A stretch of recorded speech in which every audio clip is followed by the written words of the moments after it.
Mengapa TIK ini penting? Karena kita memasuki era globalisasi. Ya, era globalisasi itu di mana seluruh kegiatan politik, budaya, ekonomi dipengaruhi oleh dunia internasional. Karena itu kita dipaksa untuk masuk ke globalisasi. Sehingga berbagai program sosial juga dipengaruhi oleh globalisasi. Globalisasi itu borderless, di mana dunia menjadi tanpa batas. Tidak ada, maksudnya ruang dan waktunya itu tak terbatas. Bisa kemana saja. Termasuk program sosial juga sudah harus ikut ke era globalisasi ini dengan penggunaan teknologi. Contohnya, sekarang bantuan bagi penerima PKH, program Keluarga Harapan, itu sudah menggunakan ATM, tidak lagi bantuan tunai. Nah, nanti bantuan tersebut sebesar 110.000 ditukar di elektronik warung gotong royong. Jadi di swipe, seperti kalau kita belanja di BIP gitu ya, di Jogja. Jadi menukar bantuan itu harus buktinya di swipe. Di swipe itu digesek si kartunya. Nah, siapa penyedia kartunya? Yaitu Bank Himbara, Himpunan Bank Negara. Mereka lah penyedia kartunya. Nah, banyak permasalahan yang muncul kemudian ketika mengikuti globalisasi dan TIK ini, terutama bagi masyarakat yang kurang mampu. Nah, kemudian muncullah berbagai masalah sosial dari globalisasi ini, yaitu migrasi, lebih intens migrasi, karena mereka mencari suaka, contohnya yang dari Pakistan masuk ke Indonesia. Kemudian juga konflik internal, konflik keluarga. Nah, sekarang dengan globalisasi ini, sebentar.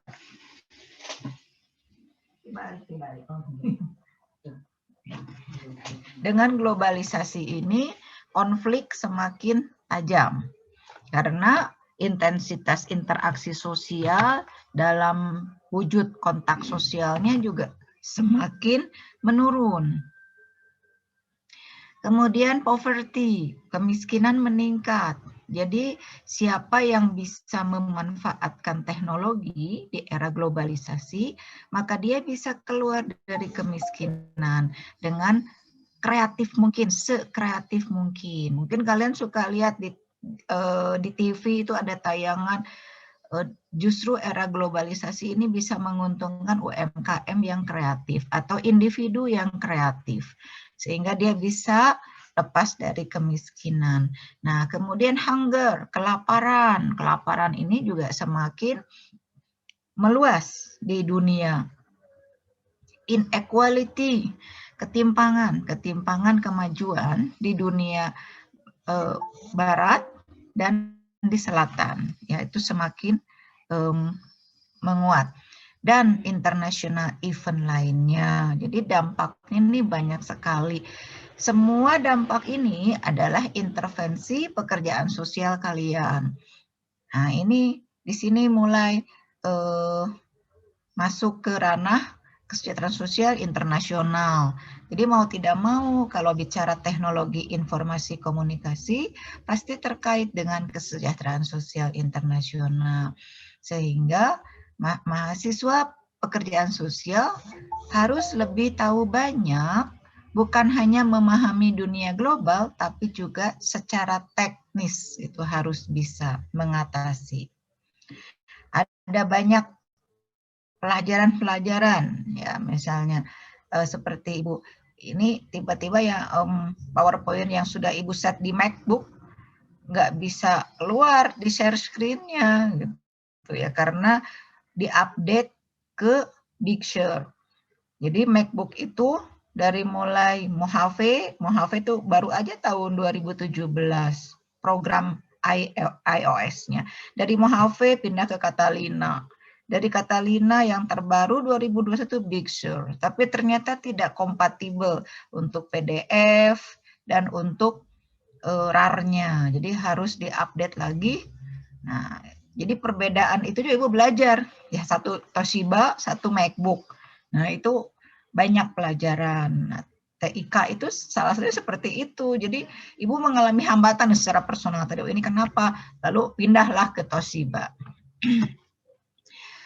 People engage in international activity secara lebih intens, more frequently than ever before, daripada sebelumnya. Nah, kalian ini adalah insan globalisasi, mau tidak mau harus sudah mulai masuk ke era itu. Oke, nah ini ya, ini adalah slide minggu lalu. Teknologi berkorelasi erat dengan globalisasi. Teknologi itu medianya adalah TIK, Information Communication Technology. Informasi artinya memberi informasi dengan cepat. Fungsinya teknologi itu memudahkan, apakah itu informasi atau pekerjaan. Nah, sekarang kalian kan sudah masuk ke kemudahan informasi. Apa-apa tinggal nanya ke Mbah Google. Dia serba tahu. Tetapi ternyata Google juga ada kelemahan. Beberapa di berita di TV tersesat di satu wilayah, malah masuk ke kampung-kampung. Terus si Neng Google-nya salah mengarahkan. Ya mungkin itu presisinya, lokasi itu ada di map-nya itu ternyata juga belum seakurat mungkin. Nah, itu ada human error ya. Kemudian semua informasi dalam masa e-learning sekarang juga tersedia di web. Nah, kemudian kalian juga belajar bagaimana perwalian bergeser tanpa face to face. Jadi tatap maya, yaitu melalui Zoom meeting. Dan ketika approve-nya melalui sistem. Nah, sekarang semua bergeser menjadi sistematik semuanya. Kemudian communication juga sama. Communication itu kita sekarang komunikasinya sudah melalui virtual, semuanya virtual, menggantikan tradisional. Jadi ke tradisional menuju virtual. Pasti banyak orang terkaget-kaget dengan komunikasi seperti ini. Kalau dulu kita seneng hangout, ngobrol-ngobrol, ngarumpi. Wah, sekarang ini pengusaha kos mulai merugi karena penghuninya sudah pada pulang ke kampung halamannya. Jadi semua dilakukan secara virtual komunikasinya. Nah, teknologi itu mencakup hardware dan software. Jadi kalau kalian punya laptop atau HP yang canggih, iPhone, atau misalnya yang Samsung yang atau tipe lain yang canggih, ya sayang jangan dipakai WA aja atau Instagram atau ini, gunakan untuk berbisnis. HP itu harus menghasilkan uang. Lebih bermanfaat dibandingkan dengan hanya melihat grup WA. Nah, teknologi adalah hardware dan software. Hardware-nya yaitu HP-nya atau laptopnya atau perangkatnya, bendanya lah hardware. Kalau software, program-programnya. Begitu. Nah, ini yang akan kita optimalkan dalam perkuliahan ini. Sehingga membuka wawasan kalian tentang TIK dalam social work. Ini bisa saja hardware itu, TIK ini dengan hardware, komputer, TV, mobile phone, dan sejenisnya. Sehingga bisa digunakan untuk WA, Zoom Meeting, Google Meeting, Microsoft Teams, dan sejenisnya. Nah, WA, Zoom Meeting itu adalah software. Komputer, TV, mobile adalah hardware. Nah, TIK ini untuk apa digunakannya? Untuk social control bagi pekerja sosial via internet service provider. Jadi melalui internet, pekerja sosial ini bekerja untuk memonitor satu kliennya itu progresnya seperti apa, kemudian pelaksanaan peran pekerja sosial, apakah sudah optimal atau belum, sebagai educator untuk media pendidikan pekerjaan sosial, dan juga untuk memonitor students, mahasiswa pekerjaan sosial. Nah, contohnya misalnya kliennya adalah anak-anak. Ini yang paling bahaya sekarang adalah child pornography. Child pornography itu sangat marak karena di negara kita informasi itu dibuka seluas-luasnya di negara kita ini. Sehingga anak-anak bisa saja melihat tayangan-tayangan YouTube yang tidak semestinya dilihat oleh mereka. Sehingga kejahatan semakin marak. Nah, di Cina dari mulai Facebook, Ibu di Cina waktu itu masih musim Facebook nih, 10 tahun yang lalu Facebook itu wah sedang marak-maraknya. Nah, Ibu ke Cina. Di Cina itu ditutup akses untuk Facebook. Jadi masyarakat Cina itu tidak bisa melihat Facebook dari dunia luar. Hanya ada Facebook yang dibuat oleh orang Cina sendiri. Jadi hanya senegara Cina. Nah, apakah di kita, pertanyaannya, bisakah di kita ditutup? Nah, nanti Ibu lemparkan pertanyaan ini sama kalian. Bisakah Instagram itu ditutup, akses internet dibatasi? Bisakah? Nah, itu pertanyaan penting.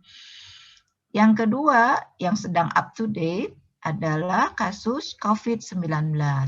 Nah, melalui COVID-19 ini, melalui berbagai media, disosialisasikan tentang pencegahan COVID. Harus seperti apa, kemudian penggunaan masker. Nah, ini semua bergerak dengan penggunaan teknologi.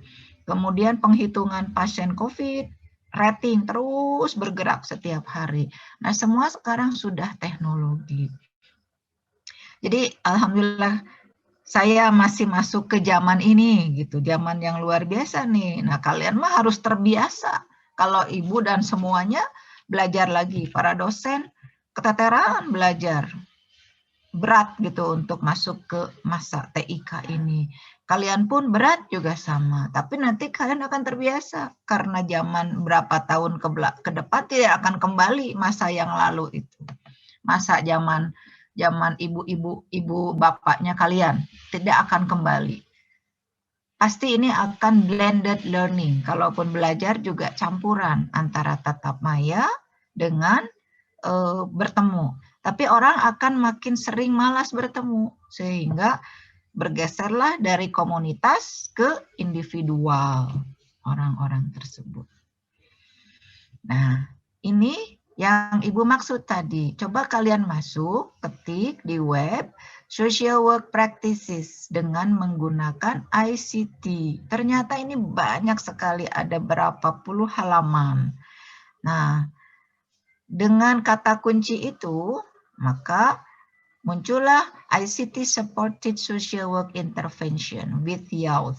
Jadi dukungan ICT pada intervensi pekerjaan sosial bagi anak muda. Nah, ini penting. Jadi kalian klik ICT Supported Social Work. Lalu kalau itu bahasa Inggris, nah information, balik lagi ke sini, information ini kan sudah memudahkan. Masuklah ke Mbah Google lagi, ke Google Translate. Nanti kalau dari bahasa Inggris ke bahasa Indonesia, itu mudah difahami. Sebaliknya kalau dari bahasa Indonesia ke bahasa Inggris, si Google sok bingung sebetulnya. Karena kalian menulisnya tidak dengan kaidah bahasa Indonesia yang benar. Baca itu, ambil apa intinya, Sumbernya apa? Nah, ini dari jurnal nih, journals.sagepublication.com. Nah, yang kedua, Information and Communication, Technologies in Social Work. Nah, kan begitu banyak social work practices dengan menggunakan ICT. Nah, di sini penggunaan TIK ada dalam beberapa hal berikut ini. Nah, kita lihat sebelah kanan dulu. Ini sudah ada bukunya. Social Work ICT, tapi e-book. Cuma ini e-book mahal sekali. Ibu lihat ini sampai sekitar 100 USD. Kalau beli 1.500.000 dari Andrew Hill dan Ain Shaw. Nah, dalam ICT ini ICT dalam social work ada 6 poin penting. Tapi 6 poin penting ini berkorelasi dengan metode-metode pekerjaan sosial. Ada metode utama, ada metode bantu. Sampai ke poin 3, ini adalah metode utama. Di bawahnya adalah metode bantu. Nah, bagaimana yang pertama ini? Intervensi pekerja sosial dengan menggunakan casework method. Casework adalah pendekatan dengan menggunakan metode tatap muka atau kalau sekarang tatap maya. Ada yang namanya maya, ditatap. Maya, tatap maya.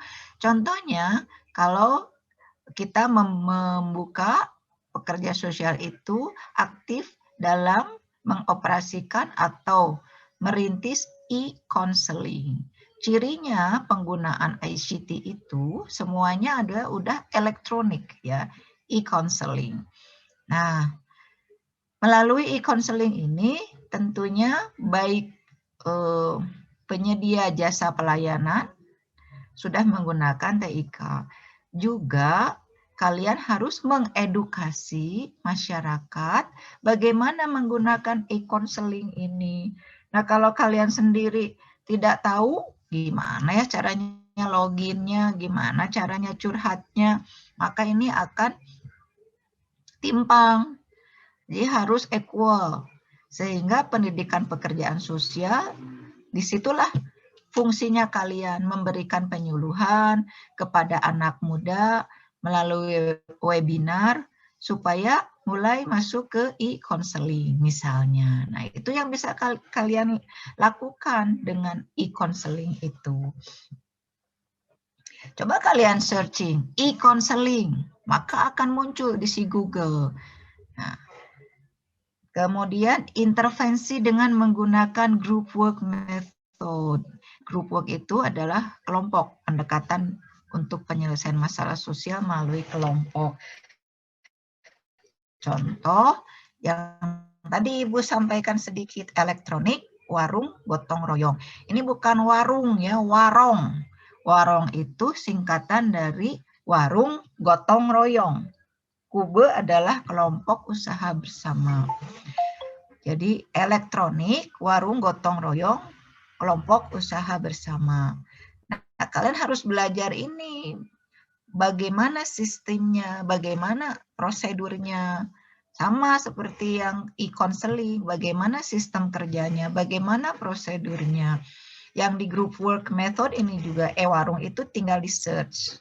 Ya tadi Ibu sudah ceritakan bahwa penerima manfaat dari program Keluarga Harapan diberi kartu ATM yang fungsinya untuk menukar bantuan sebesar 110.000 di e-warung Kube.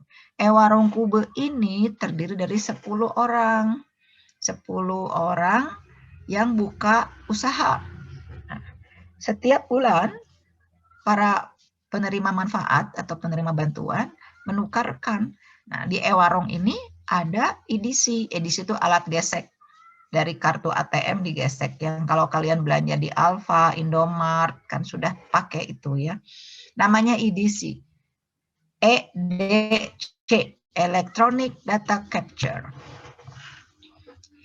Nah, yang ketiga, intervensi dengan menggunakan community organization and community development.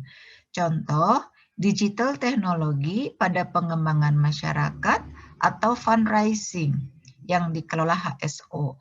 Nah, nanti Ibu posting minggu depan, bukan minggu depan, ketika mata kuliah yang poin 3 ini, beberapa organisasi sosial sudah mendapat penghargaan internasional dalam kegiatan fundraising dengan menggunakan digital teknologi. Jadi sudah tidak lagi datang orang-orang itu menyumbang. Nah, kalau kita lihat di SCTV, silakan sumbangkan ke pundi amal, kirimkan namanya gitu ya, nama penyumbangnya. Sama seperti di Basnas, Badan Zakat Nasional, kalau kita mau berzakat, nggak usah datang, tinggal dikirim, ditransfer, nanti ada akad zakatnya. Melalui apa? Melalui WA juga. Jadi sekarang semua komunikasi tergantikan oleh teknologi. Nah, itu adalah metode utama. Sekarang metode bantu, Administration of Social Work Practices. Artinya ini input data atau database masyarakat yang kurang mampu di lingkungan kementerian, dinas, BKKBN. Nah, coba kita lihat bagaimana pendataan masyarakat yang kurang mampu. Kalian masuk ke web Kementerian Sosial. Nah, itu tuh sudah menggunakan Administration of Social Work Practices, tapi semua para TKSK, tenaga kerja sosial kecamatan, untuk mendata masyarakat yang kurang mampu itu sudah digital. Jadi dia input data melalui HP atau kalau lagi di lapangan HP, nanti sampai rumah disalin lagi, masuklah ke ke sistem. Untuk masuk sistem pengerjaannya harus di laptop atau di desktop, nggak bisa di HP. HP itu hanya pendataan sementara. Untuk apa melakukan pendataan itu? Yaitu kepentingan pengadministrasian data. Data masyarakat kurang mampu atau data yang sudah mendapat bantuan. Selanjutnya, social work research. Social work research itu adalah salah satu metode karena ilmu akan berkembang jika ada penelitian. Nah, kalau nggak ada penelitian, maka ilmu tidak akan berkembang. Berarti bukan ilmu, makanya ini pekerjaan sosial selalu berkembang.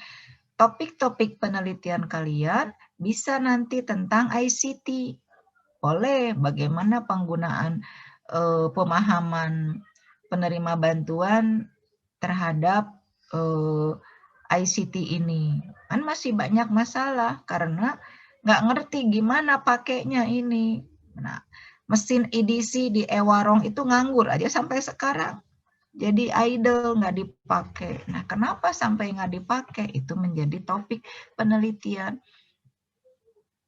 Kemudian social work research, nanti kalian belajar bagaimana mengakses jurnal dengan menggunakan Mendeley.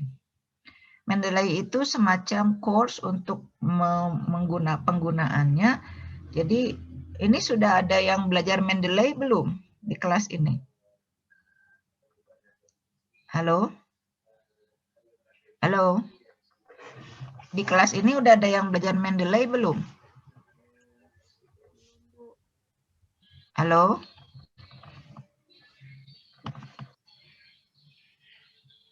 Halo? Belum, Ibu.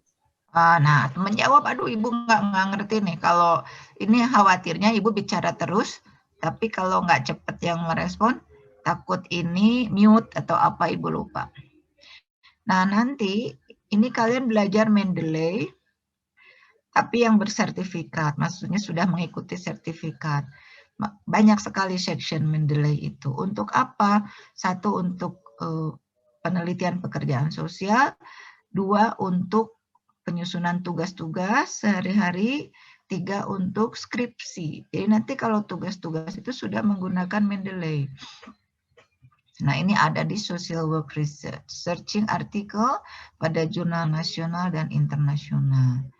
Social action, contohnya digital literasi untuk edukasi social action COVID-19. Nah, ini kalian bisa membuat suatu digital literasi, bentuknya apa, untuk edukasi masyarakat di desa-desa misalnya. Mereka masih belum menggunakan masker, tapi kita bisa memberi edukasi melalui satu aplikasi yang bisa dilihat di HP.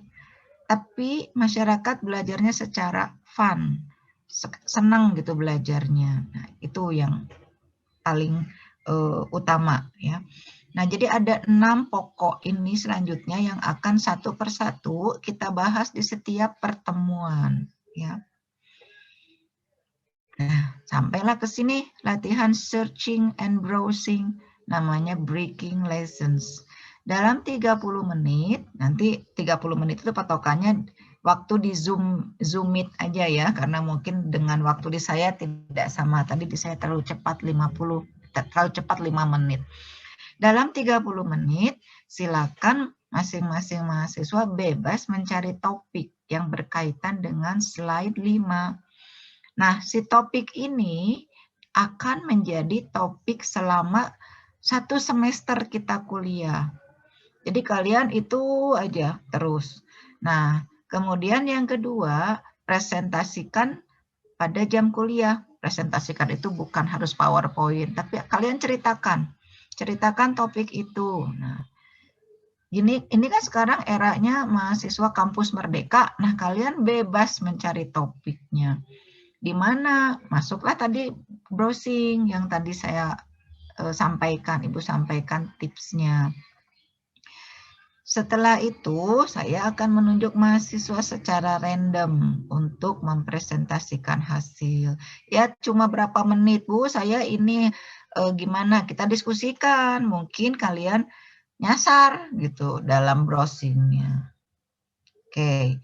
Sekarang kita lihat ada pertanyaan nggak? Boleh pertanyaannya diajukan sekarang, silahkan.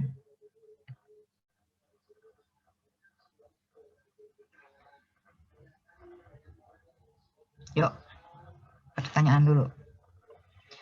Ini tolong dibuka dulu videonya, on dulu videonya. On dulu videonya sebentar. Ya, kalau bisa jangan gambar, tapi kalau Ibu masih gambar, soalnya jauh laptopnya.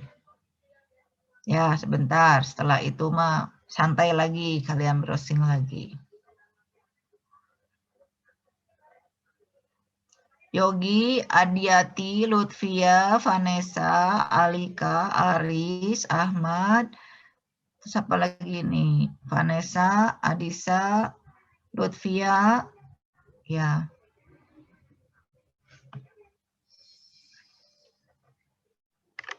Oke, sekarang yang kedua. Ya, udah cukup. Ada yang bertanya?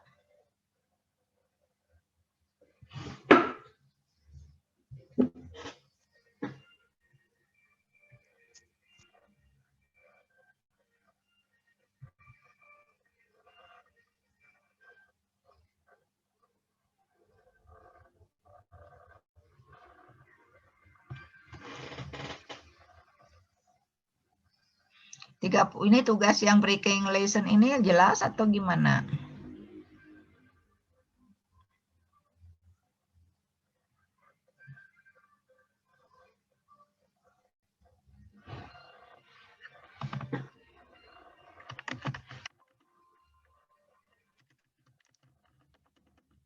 Of social workers.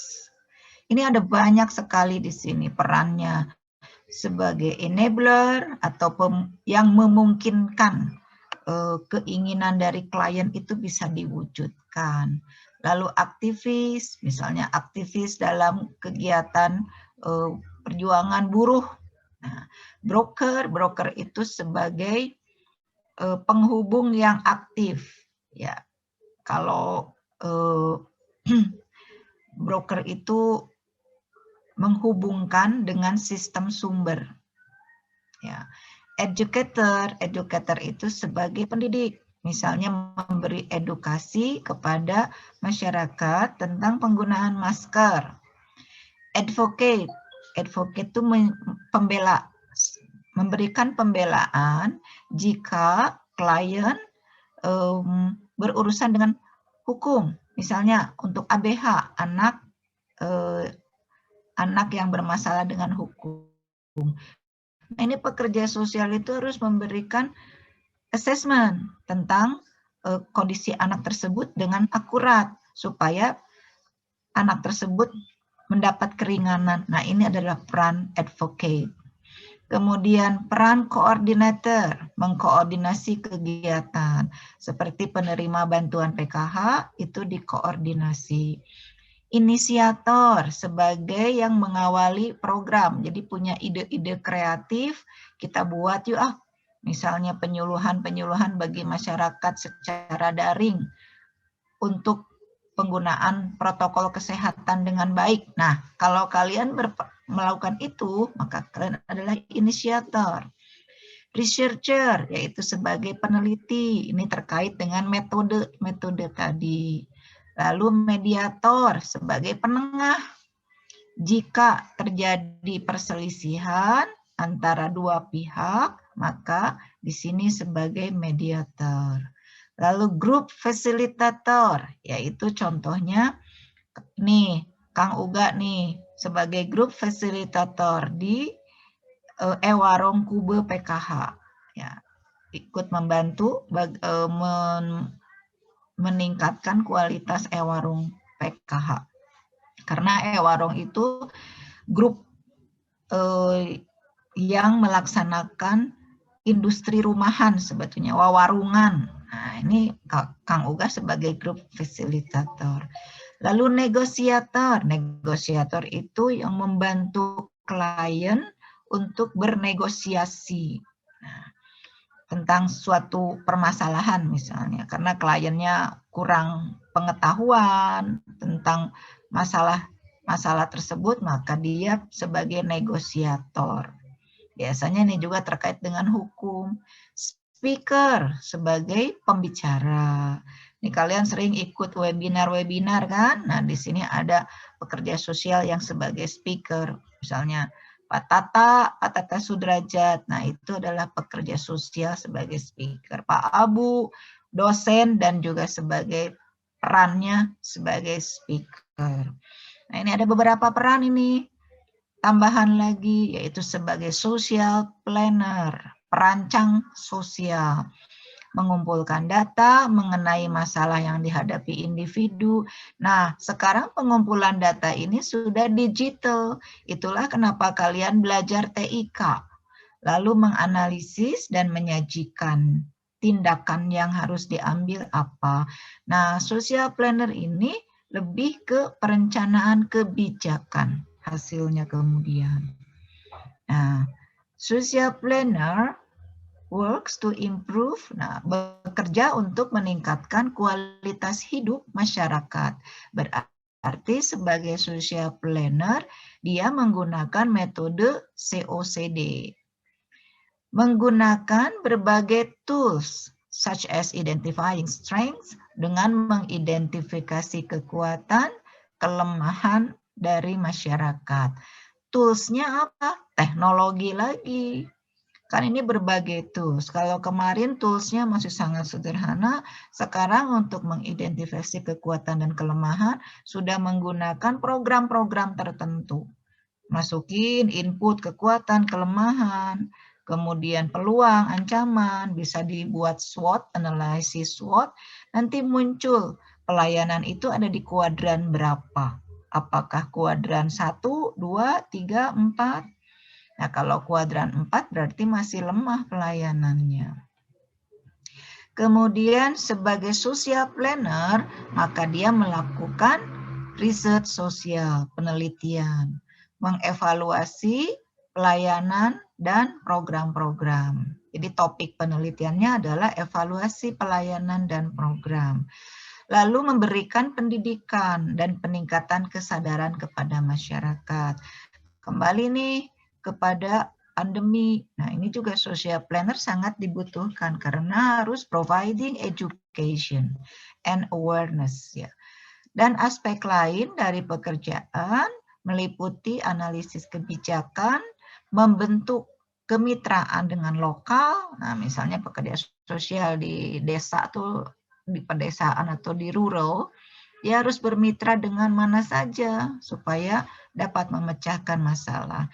And advocating, tadi saya fungsi advocate untuk pemenuhan kebutuhan hidupnya. Perencana sosial juga provide safe places for meeting. Jadi memfasilitasi atau menyediakan tempat yang nyaman untuk pertemuan-pertemuan yang memadai tempatnya dan membantu memfasilitasi mediasi dengan komunitas. Jadi perancang sosial ini misalnya mengadakan meeting dengan siapa? Dengan pihak kelurahan, pihak desa, dan kecamatan. Nah, pekerja sosial menjadi mediator, perannya mediasi. Perencana sosial memiliki cara untuk ways of community can help marginalized group untuk menolong ini kelompok yang termarginalkan, lansia yang terlantar, such as seniors. Seniors itu sebenarnya lansia yang terlantar. Bagaimana kebijakan sosial untuk membantu lansia ini?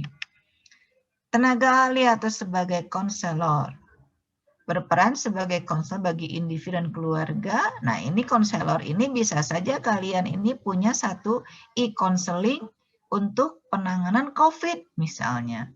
Untuk menjaga psikologis penderita. Betul, tadi Yayang mengambil dari Fakultas Psikologi. Betul, kita ini mengambil dari keilmuan psikologi, tapi ini secara eklektik, tidak semuanya yang kita ambil. Eklektik itu mengambil keilmuan teori-teorinya ya tertentu, tetapi dalam prakteknya ini sangat berbeda antara psikologi dengan pekerjaan sosial. Tetapi kita tetap tujuannya menjaga aspek psikologis penderita. Tidak hanya psikologis, juga sosiologis, juga secara budayanya. Karena efek COVID sangat mempengaruhi psikologi masyarakat. Ini pun kalian pelajari apa sih psikologi masyarakat. Dapat dilakukan online dengan memanfaatkan media sosial. Jadi kalau Yayang mau mengambil ini, boleh yang UGM, tapi hanya untuk pengetahuan saja. Tapi lebih baik itu adalah referensi yang dari psikologi UGM itu. Yayang cari yang memang perspektif pekerjaan sosial. Karena kita tetap mengambil dari situ juga. Nah, ini tenaga ahli atau konselor, source-nya juga psychologytoday.com. Mungkin nanti kita buat ya, Kang Uga ya, socialworktoday.com misalnya. Nah, di sini perannya pekerja sosial membantu keluarga, meningkatkan relationships, dan mengatasi situasi yang sulit seperti perceraian, penyakit, illness or death, atau akibat dari kematian. Sebagai konselor juga membimbing keluarga melalui proses counseling dengan menolong mereka mengidentifikasi masalah, kemudian merumuskan tujuan, dan menemukan solusi permasalahannya. Nah, dalam situasi krisis ini, nah sekarang ini, such as neglect, substance abuse or violence, abuse itu penyalahgunaan anak biasanya, atau kekerasan pada anak, or violence. They may also recommend legal action. Jadi si e-counseling harus merekomendasikan tindakan yang legal, secara legal, untuk menangani masalah ini, penelantaran, kemudian kekerasan. Contohnya adalah having children temporarily removed. Nah, jadi anak-anak ini harus dievakuasi while the parent works through their difficulties. Selama orang tuanya sedang dalam masa konflik. Jadi anak itu jangan melihat orang tuanya konflik. Nah, sebagai e-counseling itu, coba lihat ini perbandingan di luar negeri. Tahun 2016, Salary Information for Social Workers. Pekerja sosial earns a median annual, jadi secara rata-rata di tengah-tengah, gajinya adalah 47.460 USD pada tahun 2016. Nah, berarti sekitar kalau 14.000 per dolar, ini per tahunnya adalah 688.170.000. Waduh, gede banget tuh sebagai konselor. On the low end, social workers earn dalam batas yang paling rendah, pekerja sosial mendapatkan penghasilan 25% salary. Paling tidak ini 36.000. Kalau ini makan rata-rata, ini yang rendahnya 36.000. Berarti masih 400 juta per tahun di Amerika. Nah, kita bisa buat ini juga sama ya. Tergantung kreativitas kalian sebagai generasi muda. Kalau dalam batas, ini kan di median itu di tengah-tengah. Ini yang 25-nya ke bawahnya. Ya, ini yang 75%-nya. Gajinya itu 60.000. Jadi sekitar 800.000 juta. Nah, sekarang terdapat 682.000 orang yang bekerja sebagai social workers. Ya, terutama konseling ini nih, konseling divorce, penyakit, death, kematian, akibat kematian, kemudian masalah-masalah personal lainnya. Nah, jadi kalian kita buatlah ini, dan ini memang beralasan. Yayasan Ibu punya pelayanan untuk grafologi dan grafo, tes untuk tulisan tangan, dengan hipnoterapi. Nah, sekali yang grafo itu biayanya 250.000. Kemudian kalau hipnoterapi 500.000. Berarti satu orang yang datang ke Yayasan Ibu untuk konseling, dia harus membayar 500.000. Jadi ini bukannya mimpi, memang betul. Dan orang itu antri untuk dites anak tulisan tangannya supaya tahu karakternya, dan untuk dihipno. Antri. Jadi kata siapa pekerja sosial nggak punya duit. Tapi ibu tetap kekeh, saya bukan psikolog. Saya adalah pekerja sosial. Gitu. Jadi kalau ibu sedang di yayasan, peran ibu adalah sebagai konselor. Tapi kalau ibu di kelas, peran ibu sebagai educator. Begitu ya. Broker. Nah, tadi ada kan salah satu perannya broker. Pekerja sosial dapat menghubungkan antara klien dan sistem sumber. Sistem sumbernya itu apa saja? Sumber itu ada sumber informal, sumber formal. Sumber informal adalah salah satunya keluarga. Misalnya kalau kalian ini sumber kekuatan adalah orang tua, kakak, adik, baru sumber yang di luar itu. Nah, sumber formal adalah yang secara legal sah. Kampus adalah sumber formal bagi kalian.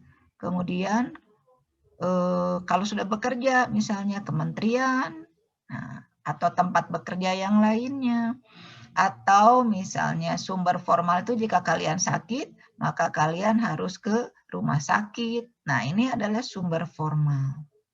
Dan instansi lainnya di luar dari diri sendiri. A brokers help link client. Broker itu menolong, menghubungkan klien dengan, kliennya siapa aja, bisa individu, kelompok, organisasi, atau komunitas dengan sumber-sumber komunitas dan pelayanannya. Nah, tadi bentuk pelayanannya seperti e-counseling. E-counseling itu sumber. Kemudian tadi layanan konseling Kemensos, itu sumber. A broker also helps put various segment. Broker juga meletakkan berbagai segmen komunitas in touch with one another. Jadi segmen-segmen komunitas itu harus saling berkaitan dengan satu lainnya untuk meningkatkan ini pelayanan yang bertujuan untuk kepentingan bersama, mutual interest. Ya, berarti kalian itu harus bisa menghubungkan si klien ini butuh apa kalau di e-counseling. Oh, ternyata dia sudah depresi nih saat dari e-counseling itu. Ini harus sudah dirujuk nih ke psikiater. Nah, berarti ini in touch with one another dengan pelayanan lainnya. Contohnya misalnya Ibu menemukan satu klien ini sudah dari hasil analisis tulisan tangan, dari hasil assessment, dia sudah sangat tinggi depresinya. Lalu ibu tidak akan melakukan hipnoterapi. Lalu sama ibu dirujuk aja ini harus ke psikolog mungkin atau ke psikiater. Nah, atau ke pihak lain. Ya, sebetulnya kalau e-counseling itu lebih ke RSJ atau psikolog untuk tes IQ. Nah, kita tidak punya kewenangan untuk ngetes IQ. IQ itu adalah satu ranah yang dilakukan oleh psikolog. Artinya kalau kita ingin mengetahui saat kita sebagai konselor ini berapa sih IQ-nya, jangan-jangan dia memang debil atau imbisil, jadi mental retardation. Kita rujuklah ke psikolog, berarti tetap harus bekerja sama dengan biro psikologi. Itu adalah sistem sumber formal lainnya di luar diri kita. Dalam micro and meso system, dalam sistem mikro dan meso, mikro itu sistem sama, ini adalah sistem untuk pelayanan individual. Meso ini kelompok, tapi ini istilah lainnya. Dalam sistem micro and meso, this requires that the worker be familiar with community services. Jadi kalau kalian aktif dalam micro atau e-counseling, contoh salah satunya e-counseling, atau misalnya meso, contoh tadi pelayanan di kelompok usaha bersama atau di kelompok terapi lainnya, kalian ini harus juga familiar dengan pelayanan komunitas. Karena ini nanti akan berkorelasi micro and meso itu dengan komunitas. Serta memiliki pengetahuan tentang persyaratan-persyaratannya. Persyaratan misalnya, requirement itu kalau ini dilayani oleh micro saja cukup, ini harus masuk ke meso seperti tadi. Bu ini berarti masuk ke COCD misalnya kata Amalia. Nah ini berarti kalian sudah mulai familiar, gitu ya, dan sudah punya general knowledge. Tanpa punya general knowledge kalian bingung nanti TIK-nya seperti apa dan sensitif terhadap kebutuhan clients. Broker may help a client, juga membantu klien mencapai atau memenuhi kebutuhan makanan dan housingnya atau rumah yang layak. Ini adalah emergency. Jadi kebutuhan makanan dan rumah yang layak adalah kebutuhan yang emergency. Emergency itu utama. Kemudian legal aid, status legal, misalnya legalnya itu apa ya, kalau sekarang kartu keluarga juga akte kelahiran itu legal aid. Or other needed resources. Ya, jadi kuncinya adalah kalian harus sudah familiar dengan resources. Resources itu sumber-sumber. apa saja sumber tersebut. Sebagai enabler nih pekerja sosial dapat mempermudah pelayanan yang sedang dilakukan oleh pasien. Sebagai administrasi, tadi itu ada administrasi pekerjaan sosial. Korban dan mempercepat jangkauan ke sistem yang dibutuhkan. Lihat, di sini juga laptop, berarti ini input data untuk kepentingan administrasi. Kemudian di sini pekerja sosial harus sebagai enabler, pekerja sosial membantu klien menjadi capable, mampu dalam mengatasi situasi dan stres transisional. Jadi orang ini pasti akan menghadapi stres. Disinilah peran kalian sebagai enabler yang memungkinkan penyelesaian masalah. Pekerja sosial memberikan atau memperkuat hope, harapan-harapan dari klien, reducing resistance and ambivalence, mengurangi ketergantungan dan kebingungan. Ambivalence itu bingung. Recognizing and managing feeling, memanage, mengelola perasaan-perasaan yang negatif. Perasaan itu jangan sampai negatif terus ya. Identifying, mengidentifikasi dan mendukung kekuatan personal serta akses sosial. Breaking down problems, menyederhanakan masalah menjadi bagian-bagian yang dapat dipecahkan lebih mudah atau lebih simpel dan mempertahankan tetap fokus terhadap tujuan dan sarana untuk mencapainya. Nah, ini kalau kalian nih harus tadi diikuti tulis semua yang saya sampaikan. Karena ini bahasa Inggris, sekalian saya menerjemahkan. Tapi kalau ketinggalan, copy ini masuk ke Google Translate. My role sebagai an enabler, counseling and support, biasa dalam counseling. Kemudian manage family issues, nah, mengelola isu-isu family, berkaitan dengan finance atau benefit. Ini finance ini artinya bantuan keuangan dan manfaatnya.